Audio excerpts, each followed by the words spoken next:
গল্পের শুরুতেই আমরা একটি মেয়েকে দেখতে পাই যে ব্রা এবং প্যান্টি ছাড়াই ঘুমাচ্ছিল। তারপর যখন সে গভীর ঘুমে তখন হঠাৎ কেউ তার কম্বল টেনে নেয় এবং সাথে সাথে মেয়েটির চোখ খুলে যায়। সে যখন চেক করতে উঠতে চায় তখন কেউ পেছন থেকে তার চুল ধরে বিছানায় ফেলে দেয়। যে ব্যক্তি এইসব করছে সে আর কেউ নয়, তার নিজের বাবা। এটা দেখে মেয়েটি তার বাবাকে বলে, তুমি এসব কি করছো? কিন্তু তার বাবা কোনো উত্তর দেয় না এবং নোংরা নজরে তার মেয়ের শরীরের দিকে তাকিয়ে থাকে। মেয়ের শরীর দেখে বলে, আমার মেয়ে অনেক বড় হয়েছে। সব শুনে মেয়েটা খুব ভয় পেয়ে যায়। তারপর তার বাবা তার চুল ছেড়ে তার গাল স্পর্শ করতে শুরু করে। মেয়েটি ঘাবড়ে গিয়ে ভাবছিল তার কি হচ্ছে, আর এই ভেবে সে কাঁদতে শুরু করে। এটা দেখে ওর বাবা ওখান থেকে চলে যায়। পরদিন সকালে আমরা মেয়েটির মাকে খাবার রান্না করতে দেখি এবং এখানে এসে আমরা জানতে পারি যে মেয়েটির নাম মেরি। এখানে মেরি ভাবছিল যে গত রাতে তার সাথে যা ঘটেছিল তা তার মাকে বলবে কিনা, কিন্তু তার ভাই বোন এখানে আসে এবং পরে তার বাবাও সেখানে পৌঁছায়। কিন্তু তার বাবা এমন আচরণ করেছিলেন যেন কিছু হয়নি। এখন মেরি ভাবছে যে কাল রাতে সে আমাকে নিয়ে যাচ্ছিল এবং এখন সে এমন নাটক করছে যেন সে কিছুই করেনি। এই ভেবে মেরি সেখান থেকে উঠে চলে যায়। তারপর তার মা খাবার নিয়ে এসে গর্জন দিয়ে টেবিলে ফেলে দেয়। এটা দেখে সবাই হতবাক হয়ে যায় এবং তারা বুঝতে পারছে না তাদের কি হচ্ছে।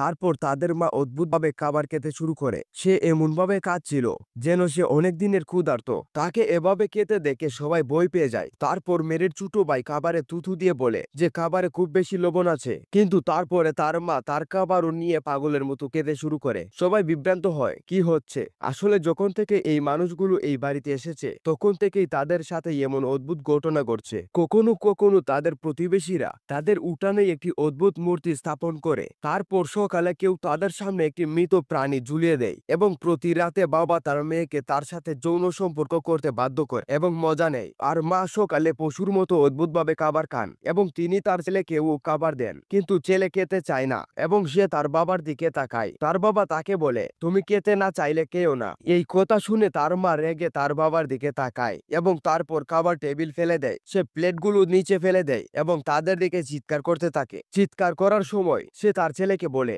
যে সে যা রান্না করবে চুপচাপ খেতে হবে। তিনি এত জোরে চিৎকার করেন যে তার ছেলে ভয়ে কাঁদতে শুরু করে। তারা বুঝতে পারছিল না কি ঘটছে, কিন্তু এটি ছিল মাত্র শুরু।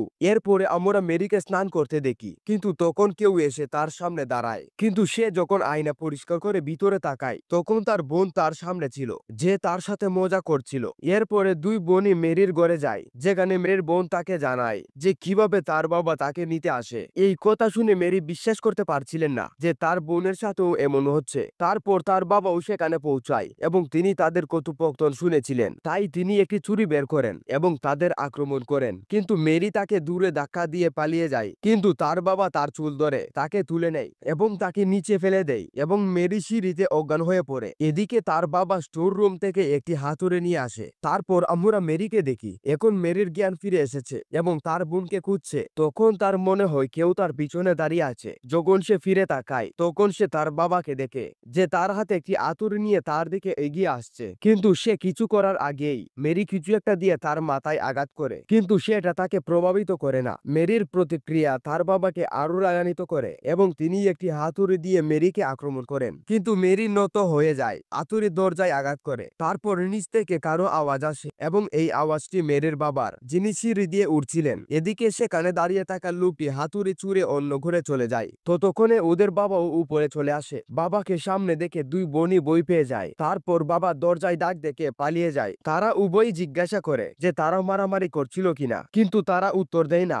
এদিকে তাদের বায়ু রুম থেকে বেরিয়ে আসে। তার বাইকে দেখে মেরি তাকে এখান থেকে পালিয়ে যেতে বলে, কিন্তু তখন মেরির মা এসে হাতুড়ি তুলে নিয়ে তাদের আক্রমণ করে। সে খুব অদ্ভুতভাবে হাসে এবং ভাঙা কাচের টুকরোগুলোর উপর দিয়ে হাঁটতে থাকে। তখন নিচ থেকে আরেক ভদ্র মহিলার কণ্ঠ বেশি আসে এবং এই কণ্ঠ অন্য কেউ নয়, তাদের মায়ের। সে উপরে আসে এবং তাদের জিজ্ঞাসা করে কি হচ্ছে, কিন্তু সবাই তাকে দেখে ভয় পেতে শুরু করে। তারপর পরের দিন মেরির বাবা তার ভাইকে বাড়িতে ডাকে। তার ভাই একজন গির্জার ফাদার। তারপর বাবা তাদের বাড়িতে এলে তাই পুরো ঘটনা খুলে বলে। তারপর সবাই সিদ্ধান্ত নেয় যে রাতে সবাই এই ঘরে ঘুমাবে, কিন্তু মাঝরাতে ছোট ভাইকে টয়লেটে যেতে হবে এবং সে কাউকে বিরক্ত না করে টয়লেটে যায়। তখন তার মতো দেখতে একটি ছেলে একটি ছুরি তুলে নিয়ে আক্রমণ করতে থাকে, কিন্তু তখন সে ফাদারকে দেখে এবং তাকে দেখে থেমে যায়। তারপর সকালে যখন ফাদার চোখ খুলেন তখন সবকিছু নরমাল, যার মানে ফাদারের কারণে সবাই শুভরাত্রি ছিল। কিন্তু ফাদার একা এই ঘটনাটি সামলাতে পারবেন না এবং তাই তিনি সিনিয়র ফাদার ফাদারের সাথে কি ঘটছে তা নিয়ে আলোচনা করেন। তারপর সব ফাদাররা মিলে পরিকল্পনা করে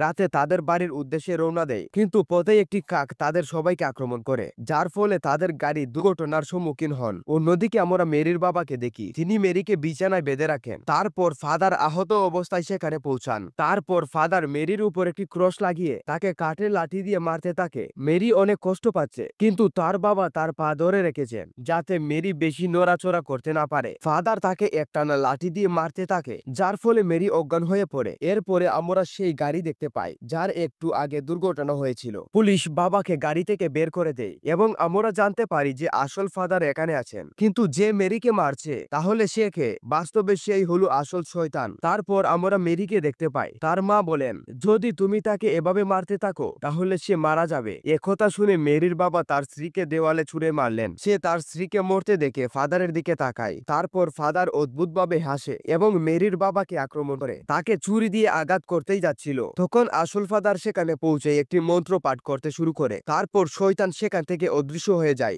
এরপর ফাদার মেরির সামনে একটি আয়না রাখেন যেখান থেকে শয়তান বের হয়। এরপর ফাদার শয়তানকে নিজের মধ্যে শুষে নেয় এবং সে মেরির বাবাকে বলে তুমি আমাকে মেরে ফেললো। মেরির বাবা ক্রুশটি বাবার পেটে ঢুকিয়ে দেয়। একই সাথে ফাদার এবং শয়তান দুজনই মারা যায় এবং সিনেমাটি এখানেই শেষ হয়।